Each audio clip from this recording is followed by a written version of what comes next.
Is camping illegal in Europe? The short and sweet answer is yes.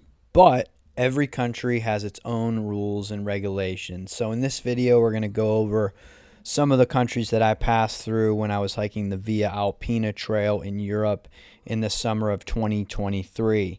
I walked through 8 countries, over 2,200 kilometers, and I learned quite a bit about where to camp, where not to camp, how to camp, and how to do it for free. So in this video, we're going to talk about it, guys. So thanks again for coming back to the channel. Really appreciate it. I'm on the road to 2,000 subscribers. So if you guys haven't had the chance to, please hit that like and subscribe button now. And without further ado, let's get into this video, y'all. This video is specifically about the 8 countries that I passed through in the summer of 2023. And if you have any additional questions about any other countries, you can feel free to ask in the comments section. Even though wild camping is illegal in most EU countries, camping in the mountains is something completely different and not as frowned upon as, say, camping in a town or city. Because of this, stealth camping has to be added into your repertoire, and you have to get more confident about camping off trail and out of the sight of other people. I certainly got better at this as the trail progressed. In fact, by the end of the trail, I was so confident at my stealth camping game that I was able to sleep right near the palace in Monaco. Bivouac. So bivouac's a term often thrown around pretty loosely in Europe, and you may have come across this term if you've searched any type of camping or wild camping in Europe. And essentially, a bivouac in Europe means it is a temporary shelter for one night, very minimalistic shelter for one night, and you have to practice the system of leave no trace.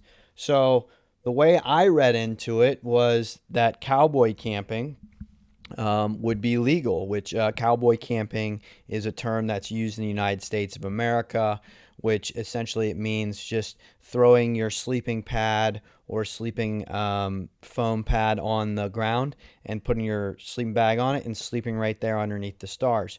So I would do that unless it was signed otherwise. One of the most common places that I ended up camping was on farms, either by asking the farmer's permission, or if the farm wasn't open yet, I would camp there and I would leave no trace and then head out early in the morning. I don't think I had a single time where I asked a farmer for permission and they said no. They were generally very hospitable and were happy to let me camp somewhere on their property. Because I chose to start my trek in the end of May, a lot of the huts that we arrived to in the early parts of the trail were closed. Some don't open until mid-June or late June. It really just depends on their elevation. And at these places, they would have winter rooms, which would have beds, and sometimes they would have food, and sometimes they would have alcohol. But there was a donation box that you could put in money that you felt that was worth for your time spent there. Additionally, if the hut was open, you could just ask to camp outside at the hut. Some may require you to purchase a dinner or some items from the place, maybe a beer, or some may ask for just a small donation. I personally never had a single hut ask me to pay to stay there. Everybody was very nice and would allow me to camp there for free. Now, I didn't do that often, but I did do it a few times.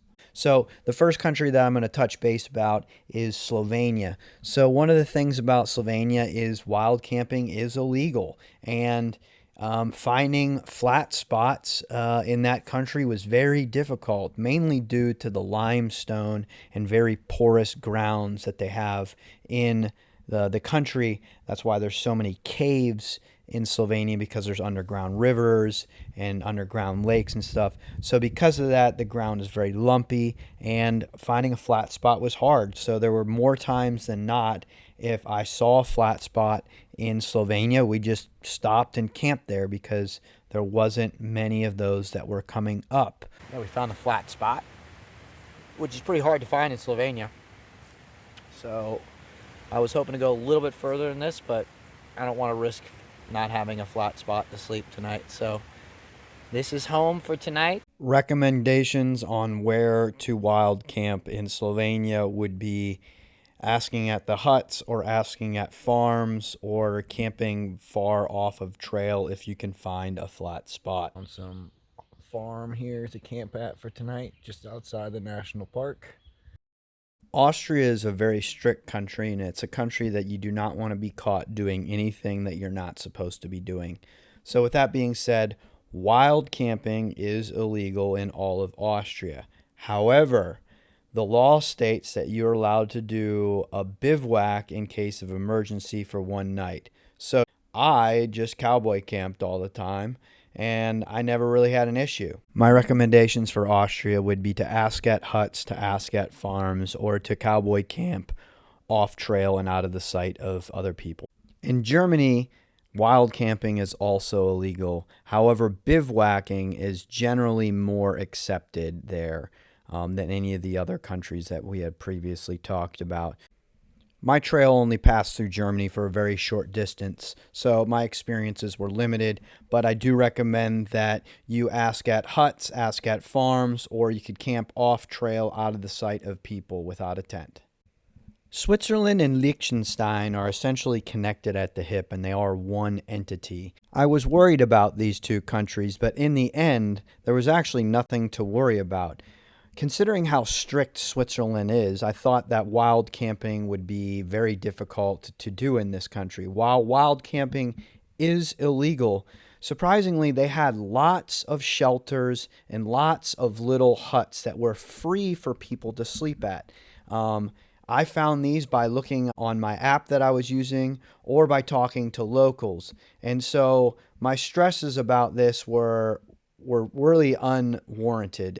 There was one night that I did sleep in a bus stop, and I got woken up early in the morning by "Nicht schlafen hier," which means you can't sleep here. And that was right. I was not allowed to sleep there, but I told her I was a pilgrim, and she was okay with that at the end of the day. There is a law in Switzerland that states that you can camp above the tree line when you have permission, and that is based on the region that you're in.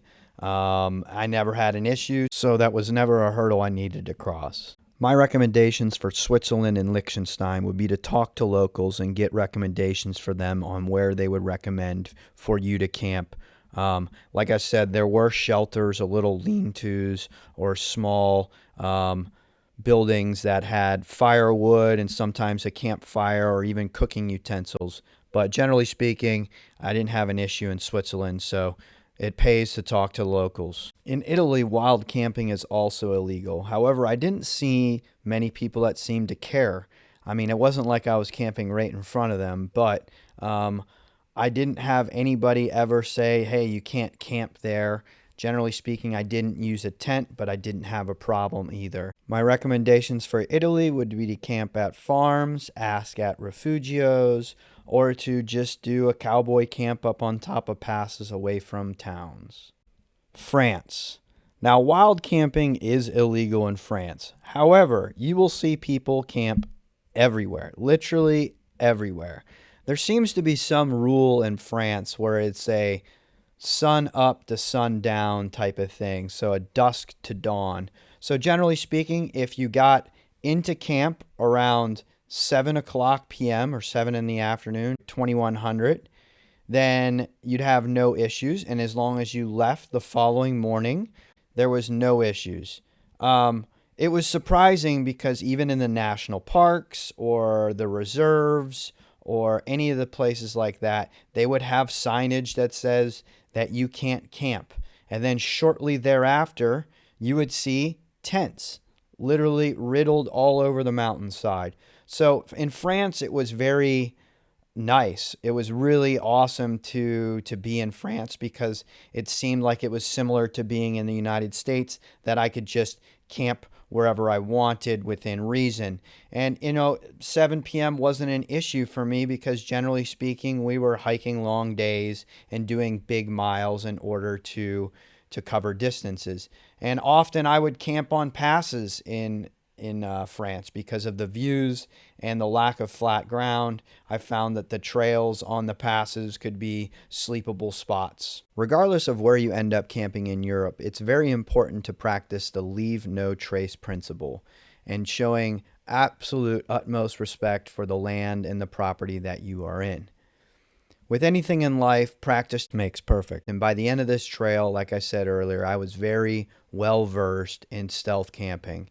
And so much so that I slept within 100 meters of the guards at the palace in Monaco.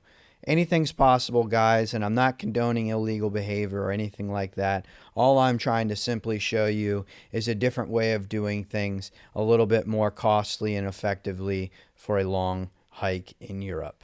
If you've made it along this far in the video, I greatly appreciate it. And if you haven't had a chance to check out some of my other videos about Europe through hiking, please do so. I'll provide the links on the video right now.